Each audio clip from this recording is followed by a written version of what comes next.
అందరికీ నమస్కారం దోస్తో.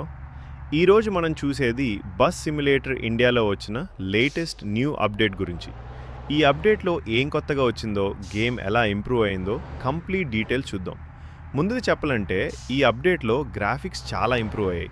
Roads, buildings మరియు ట్రాఫిక్ అన్నీ చాలా రియలిస్టిక్గా కనిపిస్తున్నాయి. మీరు డ్రైవ్ చేసినప్పుడు నిజంగా ఇండియాలోనే బస్ నడుపుతున్నారు అనే ఫీల్ వస్తుంది. ఇంకా ఒక మంచి విషయం ఏంటి అంటే కొత్త బస్సెస్ యాడ్ చేశారు. ఇప్పుడు మీరు న్యూ మోడల్స్ ట్రై చేయవచ్చు. ప్రతి బస్కి వేరే డిజైన్, వేరే సౌండ్ ఎఫెక్ట్స్ ఉంటాయి. ఇది గేమ్ ఎక్స్పీరియన్స్ని ఇంకా ఇంట్రెస్టింగ్గా చేస్తుంది. మరో ముఖ్యమైన అప్డేట్ అంటే న్యూ మ్యాప్స్ మరియు రూట్స్. ఇప్పుడు మీరు కొత్త సిటీస్లో డ్రైవ్ చేయవచ్చు. హైవేస్, గ్రామీణ రోడ్స్, ట్రాఫిక్ అన్నీ చాలా డీటెయిల్గా డిజైన్ చేశారు. అలాగే డ్రైవింగ్ కంట్రోల్స్ కూడా ఇంప్రూవ్ చేశారు. ఇప్పుడు స్టీరింగ్ ఇంకా స్మూత్గా ఉంది. బ్రేకింగ్ మరియు యాక్సిలరేషన్ కూడా బాగా బ్యాలెన్స్ చేశారు. ఇది ప్లేయర్స్కి చాలా ఈజీగా ఉంటుంది. ఇంకా మల్టీప్లేయర్ మోడ్లో కూడా కొన్ని ఇంప్రూవ్మెంట్స్ వచ్చాయి. ఫ్రెండ్స్తో కలిసి డ్రైవ్ చేయడం ఇంకా ఫన్గా మారింది. కనెక్షన్ స్టెబిలిటీ కూడా ఇంప్రూవ్ అయింది. చివరిగా చిన్న చిన్న బగ్స్ ఫిక్స్ చేశారు.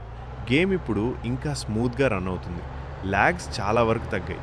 మొత్తానికి ఈ కొత్త అప్డేట్ వల్ల బస్ సిమ్యులేటర్ ఇండియా గేమ్ ఇంకా రియలిస్టిక్, ఇంకా ఫన్గా మారింది. మీకు ఈ అప్డేట్ ఎలా అనిపించింది కమెంట్లో చెప్పండి.